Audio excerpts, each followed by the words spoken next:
So guys, the Shopify has updated the top selling products in particular niches according to their internal information. As you can see over here, one of the niches is office products and they pull up the Google Trends chart. As you can see over here, the recent trending around the office supplies has bounced from the recent lows and is going towards recent highs. If we scroll down, we're gonna see the top dropshipping products to sell according to Shopify is the products that people created stores on the platform and sold these products, right? And this is why Shopify is having the data and the information from it.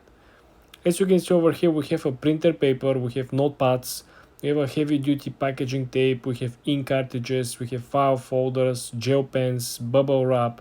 We also have mechanical pencils, leather desk pads, staplers, moving boxes, ergonomic mouse pads, dry erase markers. So guys, all these are small things. The best thing is that if you find a local businesses that have a bunch of staff, bunch of offices, bunch of people working for them, they can simply make a huge order. They can order 1000 packages of printing paper. They can order 1000 pens. They can order 1000 bubble wraps, right? They can make a one-time big order, right? Every quarter. Just think about these people can be placing these huge orders 3 times a year. So this is why you want to pay very close attention to, and you're going to sell most likely this in the local market. Again, you can still dropship in the local market. No one said that you have to do it internationally or worldwide, right? It will be much easier. The second category also over here recommended from Shopify is the tools and the home improvement niche. Considering now spring is coming around the corner, you are going to target people with a big front or backyards, people living in the houses, right? It is less likelihood to target people living in the apartments or big cities, which is very good, guys. This means that the shipping times will be good. There is no congestions, traffic, gonna be any issue with the delivery process.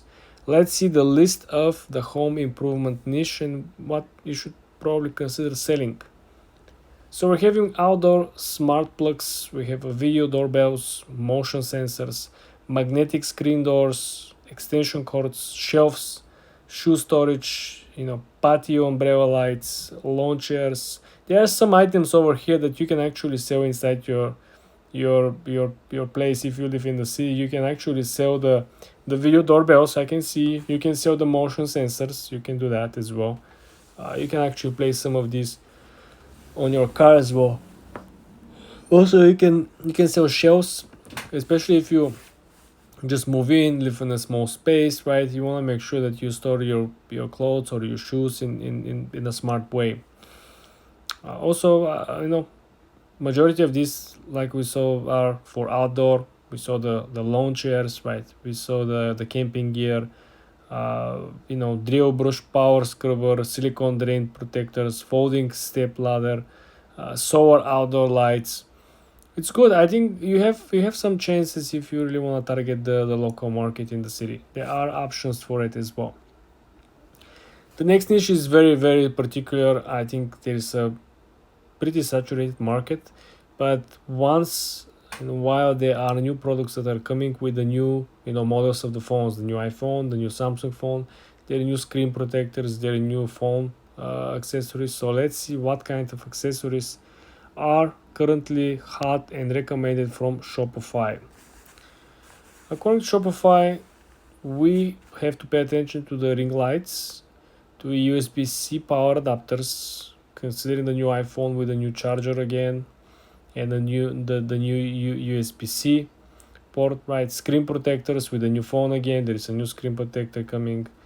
Waterproof cases. People who are taking their phone and going to water sports or simply going to the water park. Next couple of months, the water parks will be open, so this is why you should consider this one. Portable chargers. This is important and it's good. I don't know why the portable batteries are not here, but I think this is something very, very important. Or we have a wireless charging stations. Yeah, this is something also very, very similar. Car chargers, right? If the people doesn't have a newer car model, right, they don't have the chargers inside the car, they have to buy an adapter. They have to adjust the whole equipment inside the car, so they will be able to charge the phone and use the phone. Some of the cars you cannot even play music from the phone, which is crazy. They also, suggesting phone mounts, selfie sticks, phone grips. I think all these items are good because they're small, usually very cheap, and people are not so picky. I mean, if they order the phone grip, if they order case or protector, they're not gonna return it. It's like less likely to do so because it's so much hassle for nothing. Like how much do you think it's gonna cost like them, like 5, 10, $20? Nobody will have time to essentially go and ship back or ask for refund. Again, the margin is not so high because the products are cheap. We need to have a large turnover, but again, it's a popular niche. Everyone is on their phone, like spending more and more time. So I think it's interesting topic, interesting niche. The next category recommended from Shopify is the car accessories. I haven't had any experience with it. As you can see, we have a recent dip over here.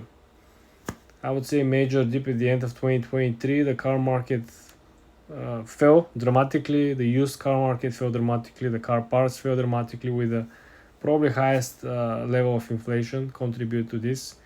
But if you look at the top dropshipping products to sell in the car accessory niche, right? We have a windshield sunshades. It's easy product. How this foldable, like a harmonica, shield, which protects the dashboard from cracking or fading from the sun. Portable vacuum cleaners. This is also a very good idea. We have wiper blades. You have cleaning gels, microfiber cleaning clothes, window shades, floor mats, device holders. I'm surprised that there is no, air pump. This electric air pump. I personally bought one for myself, so I'm not I'm not seeing it here. There's the leather conditioner, steering wheel covers, car trash cans, device holders. I think very, very interesting is that all these products are things that people will buy most likely, and they will store them inside the cars. So you want to make sure that you do a lot of upsell on this, because once when they buy some of these things, they're gonna leave them in the car and they're gonna forget about it unless they are in a situation they're gonna use it, right? So for example, when you get the leather conditioner, we're gonna polish the seats once per year probably, and then you're gonna throw the conditioner somewhere at the back or in the front compartment, and then you're gonna forget about it. So this is why, guys, if you're selling this type of products, you want to make sure that your upsell strategy works and it's very good. You want to make sure that you have them buying 3, 4, 5 different items that they can use in their car, right? So if somebody gets the steering wheel covers, you can get them to buy the car trash cans. You can get them, because these people are having old cars, right? If you have a brand new car, why would you buy a steering wheel cover? You have a nice, probably leather stitched steering wheel. Why would you cover it? Doesn't make sense. And if you have a newer car, you're not gonna need floor mats. You're not gonna need wiper blades. You're not gonna need portable vacuum cleaners. These people bought a new car, they have the money, they're gonna just go to the place where they can actually get the car wash and inside outside. So you want to make sure you target the right people, and when you target the right people, you structure your upsell strategy so you can sell these people more. It will make the math much easier, so you can profit much more from it.